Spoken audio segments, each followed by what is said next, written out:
This program is sponsored by LIC Nepal, जीवन रहँदा पनि जीवन पश्चात पनि। गर्वैदेखि बलियो भूगर्भ सिमेन्ट। मेरो देश मेरो जगदम्बा सिमेन्ट।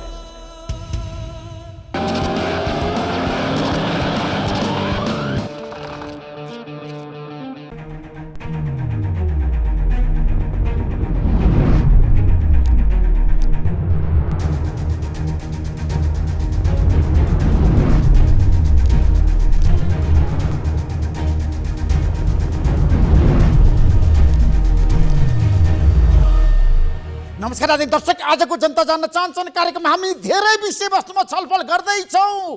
अब एमसीसी पारित गराउन अमेरिकाको दबाब हत्तै बढ्यो।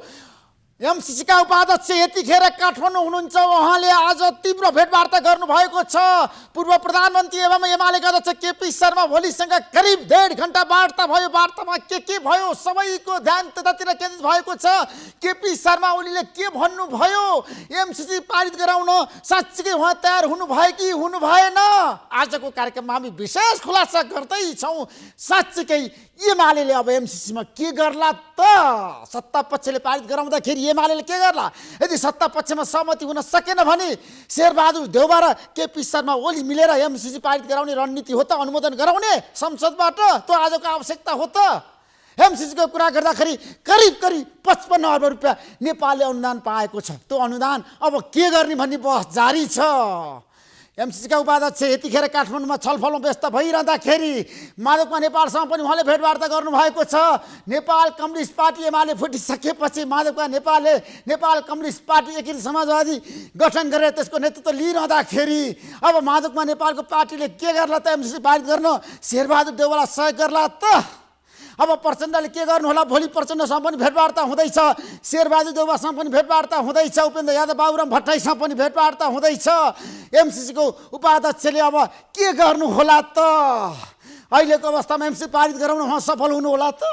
उहाँलाई सफलता मिल्ला त? अमेरिकाले स्पष्ट रूपमा प्रश्नहरूको उत्तर पनि दिएको छ। सरकारले 11वटा प्रश्न पठाएको थियो, अमेरिकाले प्रश्नहरूको उत्तर दिएर भनेको छ नेपालको संविधानभन्दा माथि एमसीसी हुनै सक्दैन। नेपालको ऐन कानुन र संविधानलाई मानेर हामी अगाडि बढ्छौँ भनेर अमेरिकाले भनेको छ। र अमेरिकाले अब सैनिक गठबन्धनको बारेमा पनि स्पष्ट रूपमा आफ्नो कुरा अगाडि सारेको छ। यो सहयोग हो, अनुदान हो, नेपालमा अमेरिकन सेना आउनै सक्दैन, असम्भव, आउँदैन भनेर अमेरिकाले स्पष्ट रूपमा आफ्नो कुरा अगाडि सारेको छ। साँच्चीकै अब महालेखा परीक्षकले पनि परीक्षण गर्न पाउनु भएको छ। यसबारेमा पनि आजको कार्यक्रममा हामी विशेष रूपमा चर्चा गर्दैछौँ। त्यसैले हामीसँग धेरै विषयवस्तु छन्, तर आज हामी एमसीसीको बारेमा विशेष बहस गर्दैछौँ, खुलासा गर्दैछौँ। एमसीसीको विरोधमा यतिखेर जुलुस प्रदर्शन भइरहेको छ, पोलिटिकल पार्टी पनि विभाजित छ।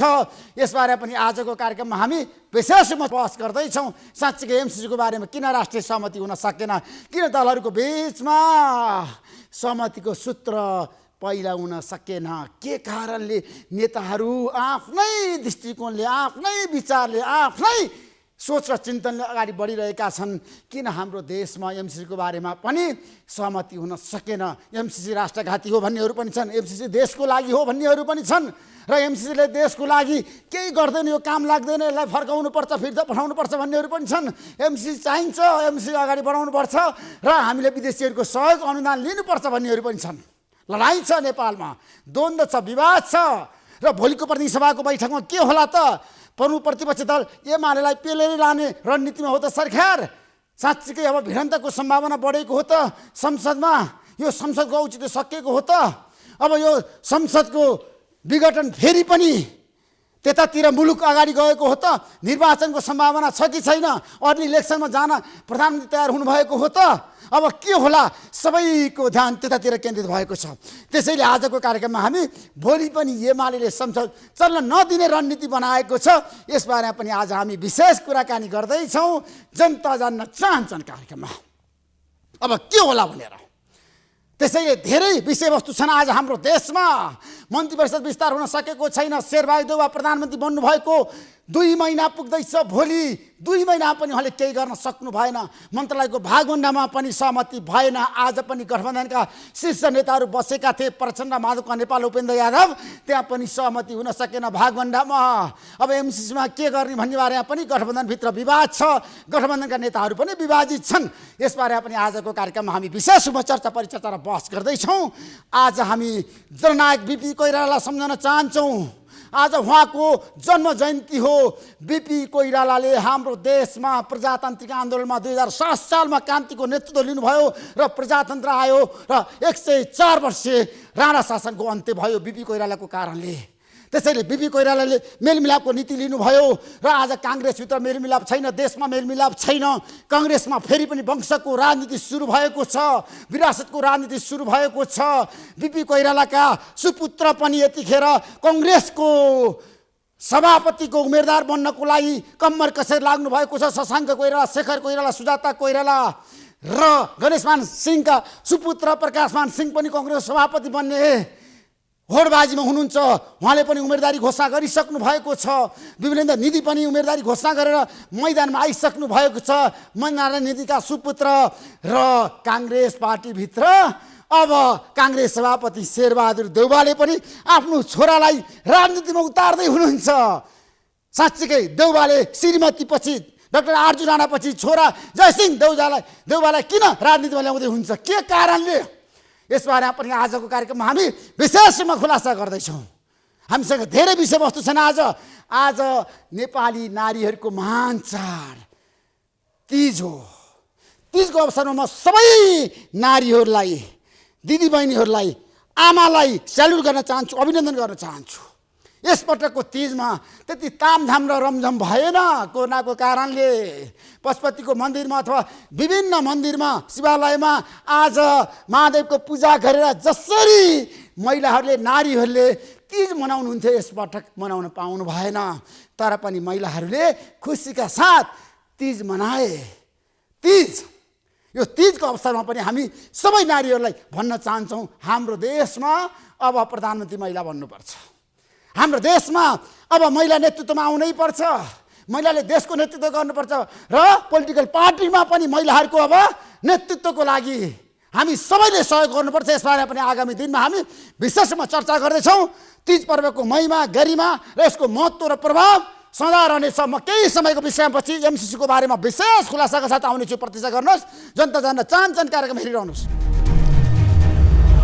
आजको जनता जान्न चाहन्छन् कार्यक्रममा हाम्रो बीचमा तपाईहरु सबैले चिनेको परिचित अनुहार हुनुहुन्छ अरुण कुमार सुवेदी।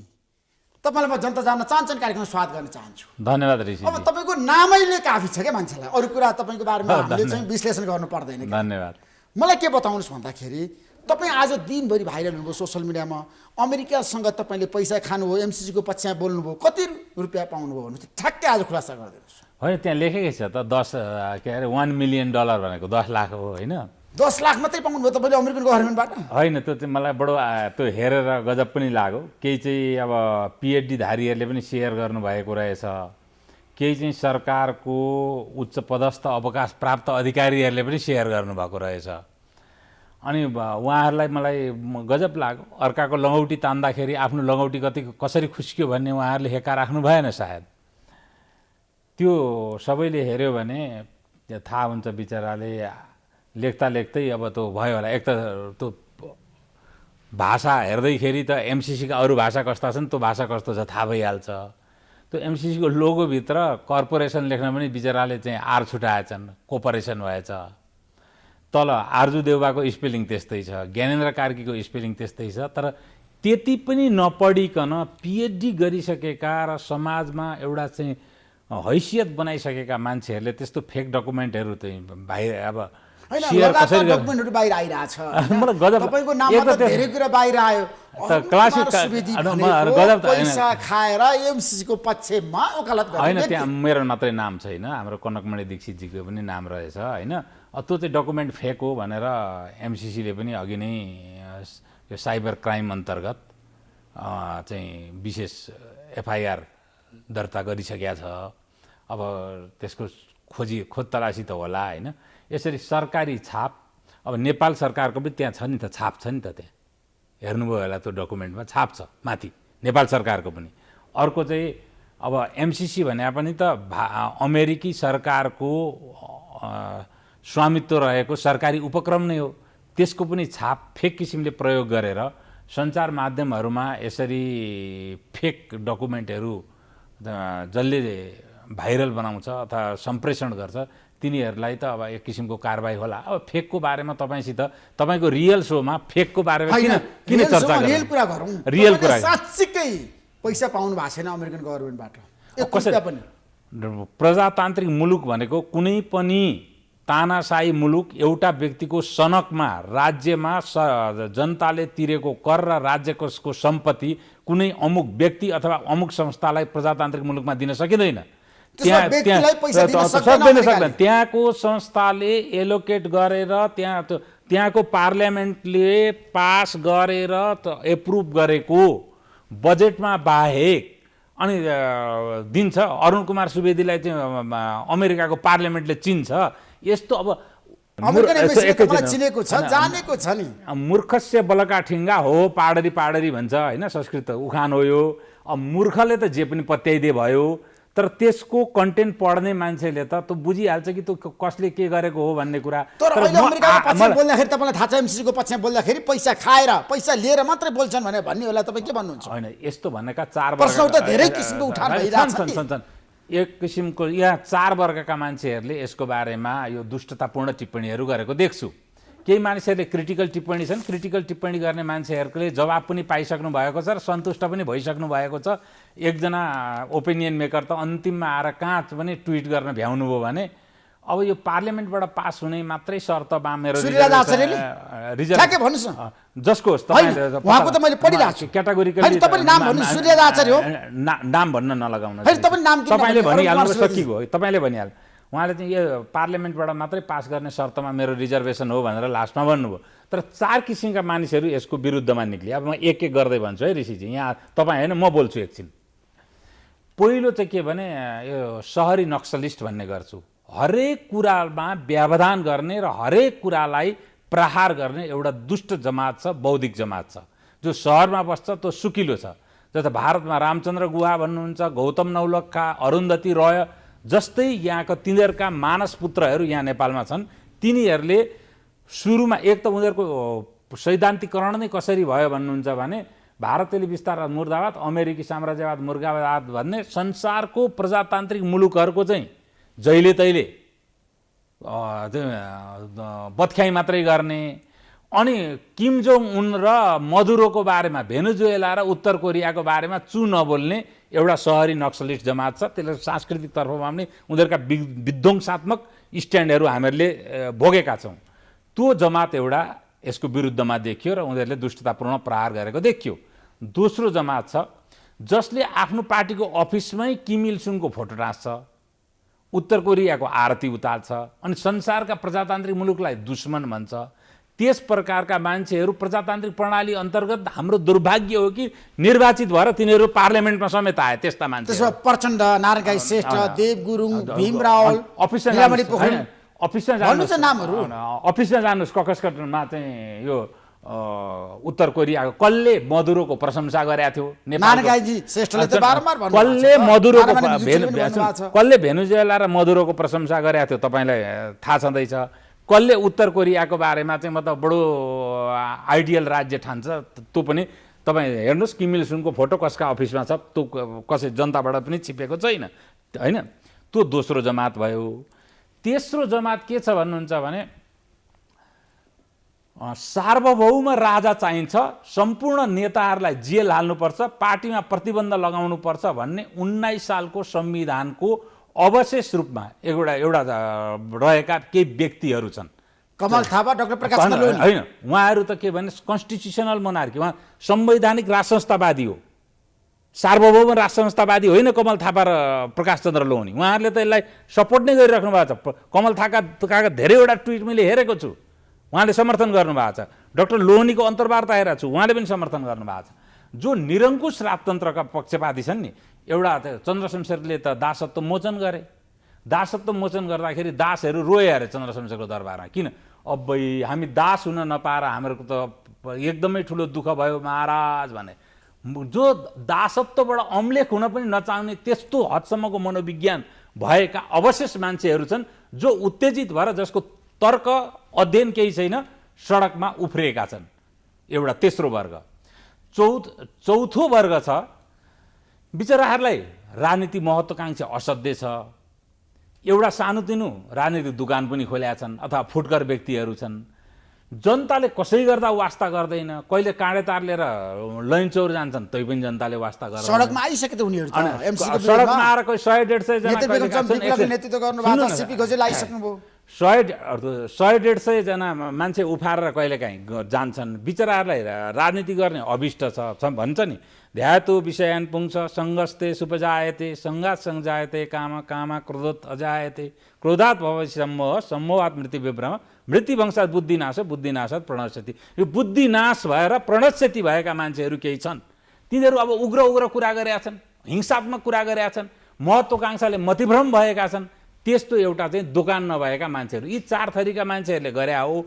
मूल प्रवाहका राजनीतिक दलहरूले अफिसियल रूपमा नभएर हैन प्रचण्डले गरिसक्नुभयो अफिसियल रूपमा आधिकारिक रूपमा हैन। उहाँहरूले एमसीसी पारित हुन सक्दैन नेता स्थितिमा। हैन सुन्नुहोस्, उहाँहरूको भनाइ के छ भने केही प्रश्नहरू सोधि पठाउनु भयो अस्ति। उहाँ प्रश्नको जवाब त आइसक्यो त। प्रश्नको जवाब आइसक्यो। अनि प्रश्न देखेर मलाई पनि बडो अचम्म लाग्यो। ओहो के सोधेको होला यस्तो प्रश्न। आफ्नै फजियत हुने प्रश्न त्यत्रो दर्जाका नेताहरूले सोध्नु हुँदैन। र सरकारको घटक भएको हुनाले नेपाली काङ्ग्रेसका कारणले ती प्रश्नहरू उत्पत्ति भएका होइनन् भन्ने कुरो सबैलाई थाहा छ। हेर्नुहोस्, यो प्रश्न उत्पत्ति भएको भनेको अहिलेका सत्ताधारी गठबन्धनका अरू घटकको कारणले हो, खास गरी कम्युनिस्ट घटकहरूको कारण। प्रचण्ड माधवका नेपाल कारण हो, उहाँहरूको कारणले। अब के भने होला, यो नेपालको संविधानभन्दा माथि छ कि छैन भने डकुमेन्ट छ बाबा, कम्प्याक्ट पढ्नुहोस्, पढ्न लगाउनुहोस्। उहाँका माताहतका मान्छेहरू छन्। संविधानमाथि काहीँ हुन्छ सिम्पल मेजोरिटीले यसलाई पास गर्नुपर्छ भन्ने त्यो पनि नेपालको प्रस्तावमा, त्यो अमेरिकाले प्रस्ताव गरे होइन। अमेरिकाले प्रस्ताव गरे होइन। त्यो भनेको नेपालको कानुन मन्त्रालयले स्पष्ट रूपमा, कानुन मन्त्रालयको आर्काइभ हेरे हुन्छ जो कहिले, कानुन मन्त्रालयमा अहिले पनि एमसीसीमा पठाएको पत्र पक्कै छ। त्यति पुरानो कुरो रेकर्ड त होइन, 2-4 वर्षकै होला है। बकाइदा उनीहरूको चाहिँ सरोकार के मात्रै हो भने थियो भने भनौँ, त्यो हाम्रो पनि सरोकार है। म नेपालको उद्यमी व्यवसायीको रूपले हाम्रो पनि सरोकार हो। नेपालमा यति धेरै विरोधाभासपूर्ण कानुन छन्। एउटा कानुनले तपाईँलाई एउटा काम गर्न दिन्छ, अर्को कानुनले रोक्छ। यसले गर्दाखेरि अब कानुनको विरोधाभासले गर्दाखेरि कुनै पनि नेपालमा विकास परियोजनाहरू लक्षित समयमा पुरा नहुनको कारण नेपालका कानुनहरू र नीतिहरू छन्, विधिहरू छन्। तिनीहरूलाई को विरोधाभासले 5 वर्षभित्र यसलाई समाप्त पार्ने कानुनी प्रत्याभूति के हो भनेर उनीहरूको जिज्ञासामा नेपालको कानुन मन्त्रालयले लेखेको पत्र हो। त्यो पत्रका आधारमा पछि त्यो इन्डक्ट भएको हो। हेर्नुहोस्, त्यो पटक गोराहरूको प्रस्ताव होइन, यो हामी नै चाहिँ गाउँ गोराहरूको प्रस्ताव हो। तपाईँले हेर्नु भएको छ यहाँका नेताहरूले, विज्ञहरूले, विभिन्न क्षेत्रमा बसेका व्यक्तिहरूको टीका टिप्पणी तपाईँ पढ्नुहुन्न। डाक्टर भीमरावले त सप्रमाण दिनुभएको छ। कहाँ सप्रमाण छ? नेपालको ऐन कानुनभन्दा माथि छ, संविधानभन्दा माथि छ एमसीसी। त्यो भन्ने हो भने के छ, अमेरिकन सेना आउँदैछ, उहाँले तर्क गर्नु भएको छ। तर्क गरेर नभएको कुरा लेखेर हुन्छ। त्यसको म एउटा कुरा उहाँले भनेका 3-4 तर्क छ, बुर्मा राजनीति गर्दिन तर पास हुन दिन्न भन्नुभएको छ। त्यो कुरो चाहिँ के हो भने यसको बारेमा पछि आउँछ। उहाँहरू किन यो उग्र भइराख्नु भएको छ भन्ने कुरामा पहिलो कुरो उहाँहरूले क्याटेगोरिकली उठाएका विवादका मुद्दाहरूको कुरा गरौँ। उहाँले के नेपालले अडिट गर्न पाउँदैन भनेर उठाउनु भयो। भीमरावजी त्यत्रो पिएचडी गरेको मान्छे, हामीले त विद्वानै नेता भन्टाने, नेकपा एमाले जस्तो शक्तिशाली पार्टीको उपाध्यक्ष, त्यहाँ स्पष्ट लेखेको छ नेपालको अडिटर जनरल महालेखा परीक्षकले त्यसलाई अडिट गर्ने सवालमा, अडिट गर्ने त सम्पूर्णको आफ्नो आफ्नै किसिमको अडिट प्रणाली हुन्छ, सबैको महालेखाले गर्दैन हैन। अनि महालेखा परीक्षकले अडिट गर्नको लागि अगाडि स्पष्ट रूपमा डु नट प्रिक्लुड भनेर राखेको छ। हेर्नुहोस्, पोस्टर रूपमा लेखेको छ। उसले के भने सम्झौतामा लेखेको छ, सम्झौतामा लेखेको छ त है। डु नट प्रिक्लुड भनेको चाहिँ मैले बुझेको अङ्ग्रेजीमा चाहिँ महालेखाले चाहेमा यसले कुनै पनि बाधा अर्चन गर्न सक्ने छैन, लेखा परीक्षण गर्न पाउँछ भनेर लेख्या छ। उहाँले त्यस्तो भनिदिनु हो, म छक्क परे आफै कानुन त्यो पल्टाउँदाखेरि। फेरि सबैले पब्लिक डोमेनमा भएको डकुमेन्ट कोही पनि नपढ्ने, अन्ठसन्ठ बोलेर हिँडिदिने। अनि यस्तो कुरा हेर्नुहोस्, अर्थव्यवस्थाको विरुद्ध काम गर्नु भनेको राज्य व्यवस्थाको विरुद्ध काम गर्नु हो। यस्ता कुराहरू गर्नु भनेको अर्थव्यवस्थाको विरुद्ध हो, विकासको प्रतिको द्रोह हो, यो राष्ट्रप्रतिको द्रोह हो र उहाँहरू राष्ट्रद्रोहबाट पनिष्ट हुनुपर्छ। तर राष्ट्रघाती हो एमसीसी भनेर भन्नेहरूलाई तपाईँ के सुन्नुहोस्, भन्नुहुन्छ? राष्ट्रद्रोहमा पनिष्ट हुनुपर्छ, उहाँहरू ट्रायलमा जानुपर्छ, ट्रेजनको मुद्दा लाग्नुपर्छ। यस्तो कुरा गर्न पाइँदैन, विदेश सम्बन्ध पनि बिगार्न पाइँदैन राज्यको। एक दोस्रो कुरो, उहाँहरूले भने पार्लियामेन्टको सिम्पल मेजोरिटीले पास गर्ने क्लज छ एनेक्सरमा त पनि। किन पास गर्नु पर्यो? पार्लियामेन्टमा किन लिएर जानु? पक्नु न, मलाई अहिलेको अवस्थामा बोल्न दिनु यो त क्याबिनेटले नै पारित म बोलेन, यसको उत्तर पाउनुहुन्छ। अब त्यो कुरो नेपालको कानुन मन्त्रालयले नै लेखेको हुनाले त्यो आएको हो। नेपाललाई विबन्धन भन्ने एउटा शब्द छ कानुनमा, त्यो भनेको पनि मैले नै बनाएको प्रतिबद्धताबाट म विमुख हुन पाउँदिनँ भन्ने अर्थ लाग्छ कानुनमा। हेर्नुहोस्, त्यसकारण नेपालले नै राखेको क्लज हुनाले नेपाल त्यसबाट भाग्न सक्दैन। ल ठिक छ, त्यो सिम्पल मेजोरिटीले पास गर्ने हो। सिम्पल मेजोरिटीले पास गरिसकेपछि, सामान्य बहुमतले पास गरिसकेपछि 1 वर्ष पछाडि अमेरिकाले त्यो जुन एमसीसीको कम्प्याक्ट छ, कम्प्याक्टको इतर गएर केही काम गर्यो भने फेरि सिम्पल मेजोरिटीले त्यसलाई तपाईँ टर्मिनेट गर्न सक्नुहुन्छ। ठुलो कुरै होइन त्यो। हेर्नुहोस्, पार्लियामेन्टले त संविधान संशोधन गर्न सक्छ। हेर्नुहोस्, 2/3 बहुमतले, सामान्य बहुमतले कानुन पास गर्न सक्छ भने त्यसलाई टर्मिनेट गर्न नसक्ने भन्ने कुरा छैन। अब आयो हेर्नुहोस् एउटा, होइन उहाँहरूले गरे एकैछिन तेस्रो प्रश्न म भन्छु, सेना आउँछ भन्ने कुरो, त्यो कुरो होइन है भनेर चाहिँ सूर्यराजजीले पनि लेखिसक्नु भएको छ, यो गलत कुरा हो भनेर। त्यहाँ त के लेख्या छ भने यो चाहिँ के गर्न पाइँदैन भनेर लेख्या छ भने सेनाको आईपीएस अन्तर्गत होइन यो एकैछिन परियोजना, त्यसमा पनि आउँछु म। सेनाको प्रयोजनका लागि यो प्रयोग गर्न पाइँदैन, सैन्य प्रयोजनमा यसको प्रयोग हुन सक्ने छैन एमसीसी नेपालमा भनेर स्पष्ट लेख्या छ। त्यहाँ अरू पनि लेख्या छ नि, गर्व चाहिँ म त के अरे यो ऊ हुन्छ नि त एभर्सन गर्न पाइँदैन भनेर पनि लेख्या छ। त्यो सँगसँगै 4-5 छन् क्या त्यहाँ गर्न नपाइने कुरामा, र सैन्य रूपमा प्रयोग गर्न पाइँदैन भन्ने छ। अर्को तपाईँले आइपीएसको कुरा गर्नुभयो होइन, आइपीएस भनेको इन्डो पेसिफिक स्ट्राटेजी। त्यो भनेको इन्डो भनेको भारत भनेर इन्डो भने होइन कि, धेरैलाई गलत फहमी छ यो। इन्डो भनेको इन्डियन ओसियन भनेको हिन्द महासागर र पेसिफिक भनेको प्रशान्त महासागर। हिन्द महासागर र प्रशान्त महासागरको कमन एउटा नीति अमेरिकाले बनायो। त्यो पहिले एमसीसी पुरानो हो, त्यो नीति पछि आयो, ट्रम्पका पालामा आयो। तर उसले के छ भने त्यसमा आर्थिक सहायतादेखि लिएर सैनिक कुराहरू अलग अलग डुअरबाट उसले डिल गर्ने हो। हेर्नुहोस्, स्पष्ट कुरा। र अब के गर्नु त बाबा, नेपाल हिन्द महासागरीय क्षेत्रमा छ, अब यसलाई उठाएर के गर्नु त? अब युरोपमा पुर्याइदिनु न त, त्यसो भए त हामीहरूलाई त अटलान्टिक पोलिसी अन्तर्गत डिल हुन्छ नि त। अब जबसम्म हामी दक्षिण एसियामा छौँ तबसम्म त अमेरिकाको हिन्द पोलिसी अन्तर्गत नै, हिन्द महासागरीय पोलिसी अन्तर्गत नै डिल हुन्छ। त्यसकारण यो सब बोगस कुरा हो, यो केही कुरा पनि होइन। हेर्नुहोस्, होइन तर पनि तपाईँले त धेरै अध्ययन गर्नु भएको छ एमसीसीको बारेमा, तपाईँ सुरुदेखि नै यसको बचाउमा लाग्नुभयो। एमसीसी चाहिन्छ, ल्याउनु पर्छ, अनुमोदन गर्नुपर्छ भनेर तपाईँले अब तपाईँले भनेको अर्को कुरो पोइन्ट पक्रेँ है त मैले, किन यिनीहरूले विरोध गरिराखेका छन्। मलाई गजब कुरा के लागेको छ भने अहिले पनि नेपालको सफ्टवेयर भन्छ नि, मस्तिष्क नियन्त्रण अन्तर्गत एसिया फाउन्डेसनले काम गरिरहेका छ। काठमाडौँमा हजारौँ चाहिँ मतलब यो नेवारका ब्याकवर्ड कम्युनिटी भनेर होइन अभिलेखित हजारौँ व्यक्तिहरूलाई, त्यो जातका हजारौँ व्यक्तिहरूलाई अहिले नेतृत्व विकास भनेर ट्रेनिङ दिइरहेका छ। अब पश्चिमी जगतका नन स्टेट गैर राज्य पक्षका एनजिओ आइएनजिओहरूले काम गरिरहेका छन्। उहाँहरूलाई युनाइटेड मिसन टु नेपालले यहाँ काम गरेकोमा केही आपत्ति छैन, क्यारितासले काम गरेकोमा पनि केही आपत्ति छैन। उहाँहरूलाई आपत्ति छ फगत एउटा भौतिक विकासका लागि आएको योजनाप्रति आपत्ति छ। हेर्नुहोस्, यो गम्भीर कुरा हो। नेपालमा गरिबीको खेती गरेर गरिबीको मसिहा भौँ भनेर भोट लिएर चिरकालसम्म गरिबलाई गरिबै बनाएर सत्तामा आफू आरोहण हुने र एनिमल फार्ममा भने जस्तो मोर देन इक्वल हुने कुत्सित मनसायले यो चाहिँ मतलब आएको छ। एक दोस्रो कुरो के छ भन्नुहुन्छ भने अब संसारमा एक किसिमको पोलराइजेसन सुरु भयो। त्यो पोलराइजेसन ध्रुवीकरण सुरु भयो। त्यो ध्रुवीकरण चीन भर्सेस अमेरिका। अब प्रजातान्त्रिक मुलुकहरू अधिकांश एउटा पक्षमा गए कन्डिसनल्ली र पूर्ण रूपेण र यो चाहिँ बता उत्तर कोरिया चीन यो भेनेजुएलाहरूको एउटा चाहिँ इरानहरू यी देशहरू चाहिँ एकातिर परे र जसले यसको विरोध गरिरहेका छन् प्रजातान्त्रिक अभ्यास अन्तर्गत आफू सम्पूर्ण राज्य व्यवस्थामा हावी हुने र राज्य सञ्चालनमा मन्त्री समेत हुने प्रधानमन्त्री समेत हुने आफू अनि पेरियोडिकल चुनाव हुनुपर्छ भन्ने। अब यस पछाडि कस्तो स्थिति आयो भने पोरपरार चीनको चाहिँ संविधान परिवर्तन भएर अनन्तकालसम्म सी जिनपिङ राष्ट्रपति हुन उहाँ रौन्जेलसम्म राष्ट्रपति हुन पाउने बनाउनु भयो।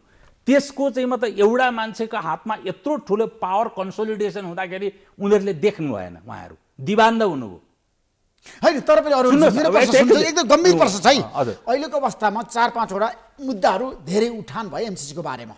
जनताका पनि प्रश्नहरू छन्। जनता पनि एमसीसी के हो, एमसीसी नेपाललाई किन चाहिन्छ, यो नहुँदाखेरि के हुन्छ, किन भन्दाखेरि यो 50 अर्ब रुपियाँ हो नि होइन, एनसेलको पैसा उठाएर पनि त लिन सकिन्छ, कर उठाएर भन्नेहरू पनि छन् नि त। तपाईँले त बसमा त धेरै मुद्दाहरू उठान भएको हेर्नु भएको छ।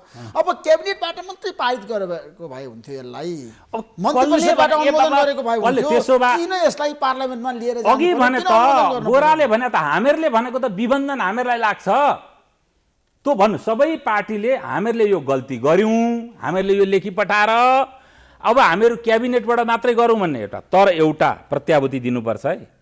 म स्वयं पनि यो कानुनको विरोधाभासले म आफू पनि संलग्न भएको परियोजनालाई 3 वर्ष विलम्बित भएको छ।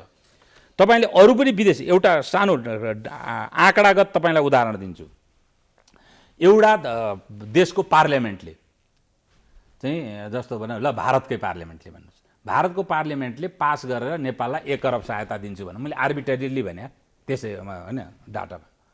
अब एउटा परियोजना भन्यो, त्यो परियोजनालाई अब उसले त नेपालका कानुनले सबै क्लियरेन्स दिन 3 वर्ष लगायो। 3 वर्षमा त्यसको परियोजनाको वृद्धि भएर 130 करोड पुग्यो।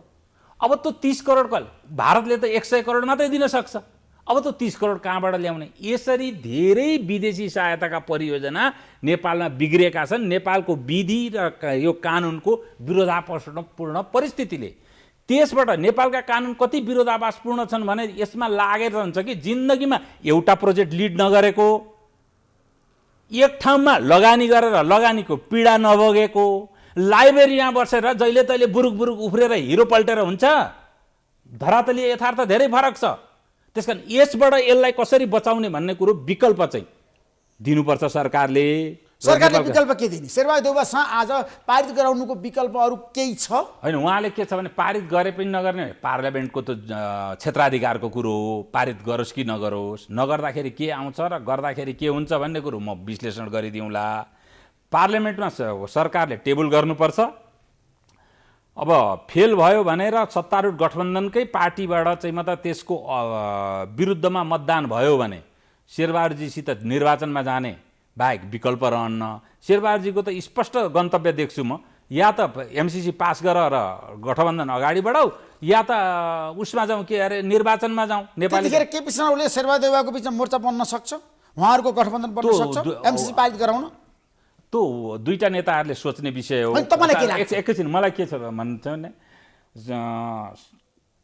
केपी ओलीजी प्रधानमन्त्री हुँदाखेरि उहाँले टेबल गर्दाखेरि चाहिँ मतलब सभामुखजीले मलाई चाहिँ सहयोग गर्नु भएन भन्नुभयो।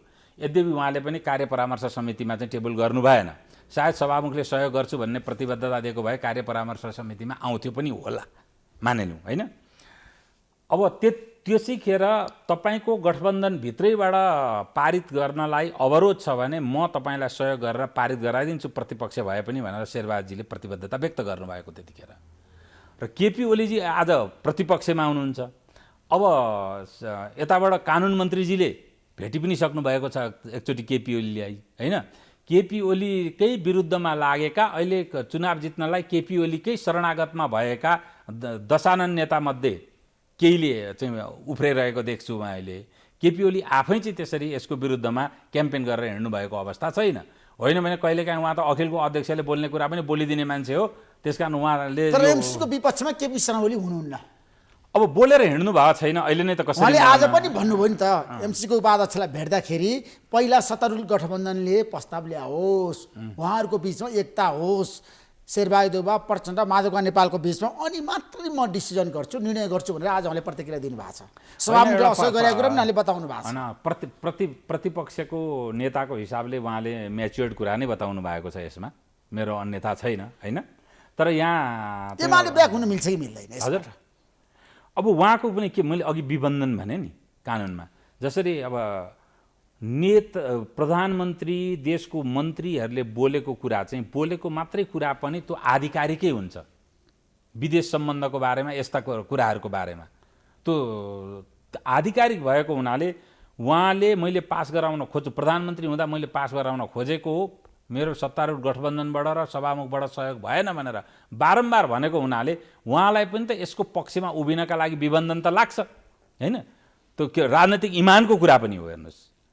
त्यसकारण उहाँले अब आफ्नो राजनैतिक इमानलाई अब अलिकति चाहिँ मतलब म्याच्योर्ड किसिमले अथवा परिपक्व किसिमले अगाडि बढाउनु होला, पर्ख्यौँ हामीहरू हेरौँ होइन। त्यसमा अरुणजी मलाई के बताउनुहोस् भन्दाखेरि एमसीसीको उपाध्यक्ष नेपाल आउनुको कारण के हुन सक्छ? फतिमा सुमार उहाँले शीर्ष नेताहरूसँग भेटवार्ता सुरु गर्नुभएको छ र पहिलो भेटवार्ता उहाँले केपी शर्मा ओलीसँग सुरु गर्नुभयो।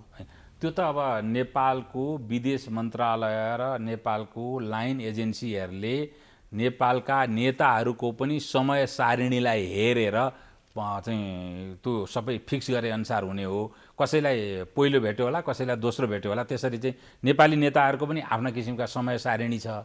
त्यसकारण उहाँले यहाँ बसुन्जेलसम्ममा भेट्ने मान्छेहरूलाई त्यसै अनुसार मिलाइयो। त्यो लाइन एजेन्सीले मिलाउने कुरा हो, यो नितान्त टेक्निकल कुरा, यसको बारेमा मेरो टिप्पणी नै छैन। दोस्रो कुरा तपाईँले सोध्नुभयो मलाई चाहिँ आउनुको तात्पर्य के हो हेर्नुहोस्। नेपाल जस्तो बजेट काहीँ विनियोजन गर्ने अनि त्यो बजेट आउने पनि थाहा छैन र बजेट चाहिँ अब खर्च पनि नभएर ब्रड फरवार्ड गर्ने देश होइन अमेरिका भनेको। त्यहाँका करदाताहरूको मुलुक, करदाताहरूको पैसो फलानु मुलुकमा अमुक योजनाका लागि यसरी हामीहरू खर्च गर्छौँ भनेर त्यहाँको संसदबाट अनुमोदित भएको बजेट खर्च भएन भने त्यो एजेन्ट यहाँको राजदूत, एमसीसीको नेतृत्व, विदेश मन्त्रालयका लाइन एजेन्सीहरूका चाहिँ मतलब कर्मचारीहरू सबैको पर्फर्मेन्स अडिट हो हेर्नुहोस्। आफ्नो पर्फर्मेन्स अडिट अमेरिकन सरकार सामु खराब होस् भनेर न त फतिमा सुमार चाहनुहुन्छ, न त मिस्टर ब्रुक्स चाहलान् होइन, न त नेपालका रेन्डी बेरी चाहलान्, न यहाँ त डिसिएम चाहलान्, न त उहाँको विदेश मन्त्रालयका लाइन एजेन्सीका कर्मचारीहरू नै चाहलान्। त्यसकारण उनीहरूले यस पछाडि यो स्ट्यान्ड लिनु र यो चाहिँ अगाडि बढ्नुपर्छ भन्नुको पछाडि उहाँहरूको पर्फर्मेन्स अडिटको कुरा हो हेर्नुहोस्। त्यसकारण अमेरिकाले अब दबाब दिन थाल्यो नेपाललाई छिटो पारित गर भनेर। होइन, अमेरिकाले लाइन एजेन्सीले होइन के पारित गर्ने, छलफल गर्ने, राजदूतले चाहिँ यस्तो कुराहरूलाई यो किचिज गर्ने विषय होइन कि पारित गरेन भने उनीहरूले वापस लिएर जाने हो, उनीहरूलाई त केही हुँदैन होइन। अमेरिका फिर्ता लिएर जान तयार छ? किन फिर्ता लिएर जाँदैन? फिर्ता लिएर जान्छ, हामीलाई पर्ने हो। त्यो पश्चिम नेपालको मान्छेहरू, पश्चिम नेपाललाई त त्यो तपाईँलाई अरू कति वर्ष पछाडि धकेल्छ यसले। पश्चिम नेपालका लागि त यो डुअर वे हो विकासको। तपाईँले अघि भन्नुभयो 55 अरब भन्नु नि। परियोजनाहरूलाई दुई किसिमले हेर्नुपर्छ, एउटा वित्तीय, एउटा आर्थिक। यसलाई के भन्छ भने फाइनेन्सियल र इकोनोमिक भन्छ। फाइनेन्सियली हेर्दाखेरि चाहिँ आइआरआर भन्छ, internal rate of return, payback period, BC ratio भने जस्ता इन्डिकेटर हुन्छ। त्यो इन्डिकेटर हेर्दाखेरि राम्रो छ भने त्यसमा लगानी गर्ने चाहिँ लगानीकर्ताले त्यो मात्रै हेरेर त्यसबाट जति पैसा आउँछ त्यो पैसा आफूले लिएर पैसा कमाउने सोच्छ। त्यो फाइनेन्सियल्ली फिजिबल प्रोजेक्टहरूको त्यो कुरो हुन्छ। तर कतिपय परियोजना चाहिँ के हुन्छ भने त्यो परियोजनाले आर्थिक लाभ र आर्थिक चाहिँ मतलब क्रियाकलाप कति बढाउँछ। जस्तो यहाँबाट बिरगन्जसम्मको फास्ट ट्र्याक मान्नुहोस् 200 अर्बको होला, 2 खर्बको होला। तर त्यो 2 खर्बको प्रोजेक्टबाट त्यहाँ गाडी हिँड्दाखेरि र सामान ल्याउँदाखेरि जति टोल उठ्छ नि त्यो रोड कर, त्यसबाट मात्रै पैसा उठाएर मेरो पैसा तिर्छ कि तिर्दैन भन्ने चाहिँ त्यहाँ लगानीकर्ता कम्पनीले सोच्ने हो। तर त्यति हुँदाखेरि पेट्रोलियम कति बच्छ त्यो सरकारको बच्छ, सामान कति सस्तो पर्छ त्यो जनतालाई राहत हुन्छ। हेर्नुहोस् त्यसले अनि आर्थिक क्रियाकलाप हेर्नु, एउटा मान्छे सुन्नु 5 घन्टा समय बितायो भने त्यसको उत्पादकत्व कति बढ्छ त्यो राष्ट्रलाई हुन्छ। त्यो चाहिँ इकोनोमिक लाभ हो। त्यो इकोनोमिक लाभले चाहिँ राष्ट्रलाई धेरै उन्नतिमा लिएर जान्छ। तर जुन परियोजना वित्तीय लाभमा कमजोर तर इकोनोमिक लाभमा ठुलो हुन्छ त्यस्तोमा सरकारले कि आफूले लगानी गर्नुपर्छ कर्जा लिएर कर उठाएर तिर्नुपर्छ कि उसले त्यसमा ग्रान्ट लिने हो। ट्रान्समिसन लाइन र रोड भनेको लगभग यस्तै परियोजना भएको हुनाले ट्रान्समिसन लाइन र रोडमा देऊ हामीहरूलाई भनेर नेपालले प्रस्ताव गरे अनुसार यो आउन लागेको हेर्नुहोस्।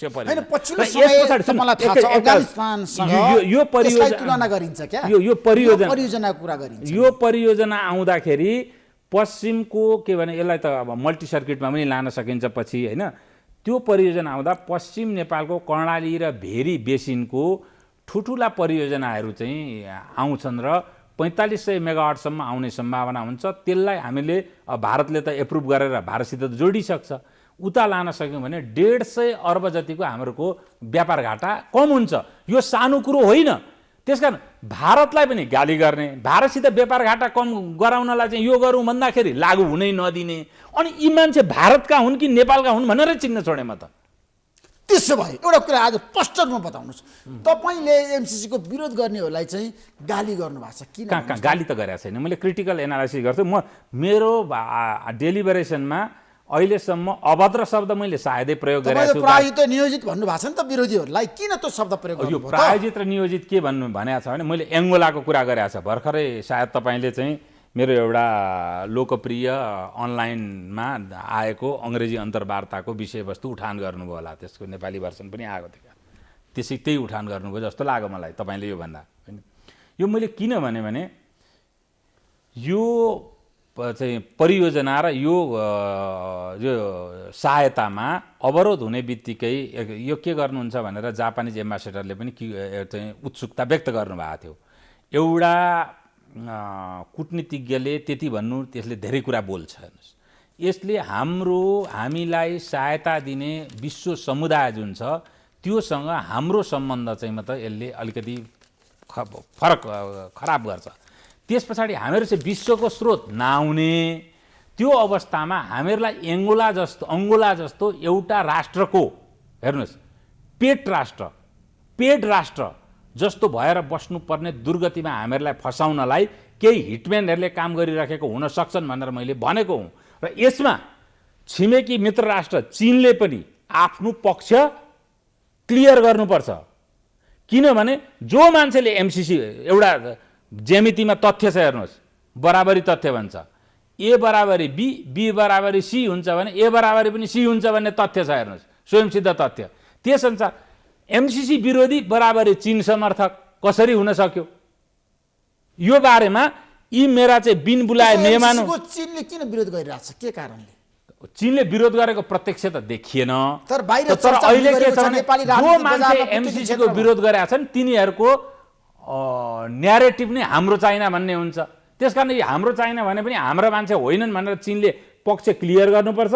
होइन भने चीनमाथि पनि औँला ठडाउने ठाउँ कहाँ हुन्छ भने हेर्नुहोस्, हाम्रो विदेश सम्बन्ध भनेको एउटा डायस्पोरिक चाकको आधारमा छ, अर्को आर्थिक चाकको आधारमा छ, अर्को सैन्य चाकको आधारमा छ, अर्को आर्थिक चाकको आधारमा छ। यी चारैवटा चाकमा पश्चिम युरोप, अमेरिका र सम्बद्ध राष्ट्रसित जुन डायस्पोरिक र आर्थिक चाक छ र सैन्य चाक छ, त्यो सम्बन्धलाई बिगार्ने गरी नेपालमा केही मान्छेहरू उत्ताउलेर यहाँ क्याम्पेन गर्छन् र ती मान्छेहरूले जबरजस्त रूपमा आफू चीनको पक्षधर भएको यहाँ चाहिँ स्पष्ट अभिव्यक्तिहरू दिन्छन् भने त्यसले चीन नेपाल सम्बन्धलाई राम्रो लिएर किसिमले अगाडि बढाउन सहयोग गर्दैन। म चीनको शुभचिन्तक हुँ र चीनले यी कुराहरूलाई डिसओन गर्न सक्नुपर्छ।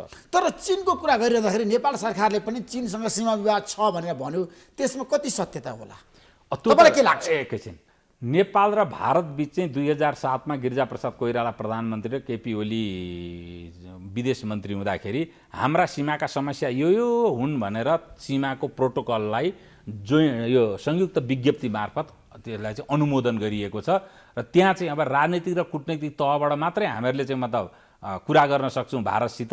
अब हामीहरूले कुनै कमिसन गठन गर्नुपर्ने जरुरी छैन अब, किनभने विवादहरू हाम्रो निर्क्युल भइसकेका छन् के हुन् भनेर।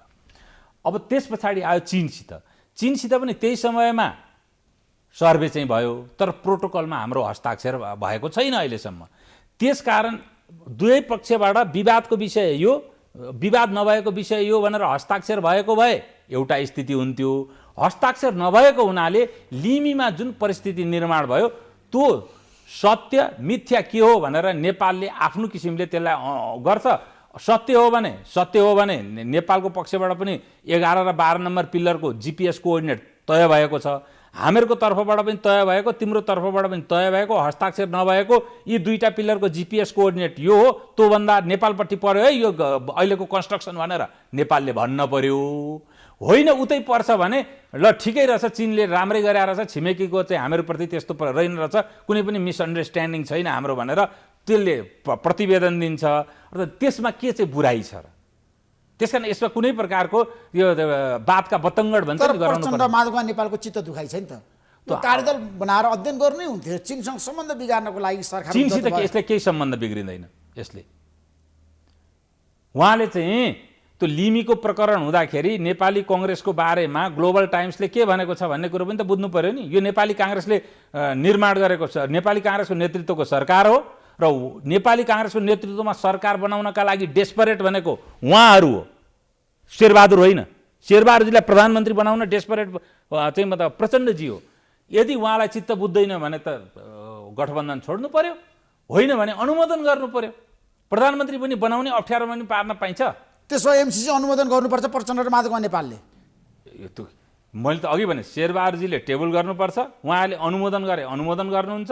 अनुमोदन गर्नु भएन भने यसका विकल्पहरू राजनीतिक विकल्पहरू पनि हुन सक्छन्, ती विकल्प पनि हुन सक्छन्, संवैधानिक विकल्प पनि हुन सक्छ। संवैधानिक विकल्प भनेको निर्वाचन हो, राजनीतिक विकल्प भने संसदमा धेरैवटा पार्टी छन्। शेरबहादुर देउवाको अडान छ यस पटक एमसीसीबाट ब्याक नहुने, त्यो सफल होला। अडानलाई मैले अनुमोदन गर्छु यसमा, होइन मेरो वैयक्तिक रूपमा।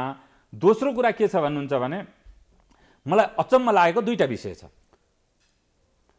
नेपाली कांग्रेसको मास अपिल भएका युवा भनिएका नेताहरू जसलाई यो कम्प्याक्टका सारा विषयहरू थाहा छ, अघि भनेका 4 किसिमका मानिसहरूले सडकमा फुटकर प्रदर्शन गरे र टोल आर्मी लगाएर चाहिँ ट्विटर र फेसबुकमा साइबर क्याम्पेन गरे भनेर आफ्नो अडान चुप्पी साध्न मिल्छ? उहाँहरूले आफ्नो मास अपिललाई नेपालको विदेश सम्बन्ध र नेपालको विकास निर्माणको तर्फमा प्रयोग गर्नु पर्दैन? उहाँहरू के हेरेर बस्नु भएको छ? यसमा मेरो भयङ्कर ठुलो आपत्ति छ नेपाली कांग्रेसको, खास गरिकन युवा नेतृत्वहरूमा, जसमा वाक क्षमता छ, जसमा समझ छ, जसको मास अपिल छ। यसलाई प्रयोग गर्नु पर्दैन? उहाँले यसलाई डिफेन्ड गर्नु पर्दैन? नेपालमा जुन प्रकारले डेमोक्रेट अन्तर्राष्ट्रिय प्रजातान्त्रिक राष्ट्रहरूको जस्तो प्रकारको चाहिँ बदनामी गर्ने र अटोक्रेटिक राष्ट्र चाहिँ राक्षस राज्य उत्तर कोरिया जस्तो राक्षस राज्यको महिमान्वित गर्ने जमात हावी भइरहेको छ। भोलि यहाँ अमेरिका र भारत जस्ता प्रजातान्त्रिक मुलुक, पश्चिम युरोप जस्ता प्रजातान्त्रिक मुलुकहरूको सारा बदनामी भएर जनतालाई त्यसको विरुद्ध भड्काइयो भने नेपाली कांग्रेस बाँच्छ? कमल थापाजी बाँच्न सक्नुहुन्छ? उपेन्द्र यादवजी बाँच्न सक्नुहुन्छ? महन्त ठाकुरजी बाँच्न सक्नुहुन्छ? यो कुरो बुझ्नु परेन? जस्तो प्रजातान्त्रिक प्रतिबद्धता छ त्यो शक्ति बाँच्न सक्छ। त्यसकारण उहाँहरूले यो चुप्पी साध्न मिल्दैन। म यसको घनघोर आलोचना गर्छु र उहाँहरूलाई मेरो त आह्वान छ, उहाँहरू सार्वजनिक रूपमा यसको बारेमा खरो भएर निक्लनुपर्छ। Thank you so much Arun Kumar सुवेदीजी, महत्त्वपूर्ण समय दिनुभयो। तपाईँलाई म धेरै धेरै धन्यवाद दिन चाहन्छु। यहाँलाई पनि धन्यवाद।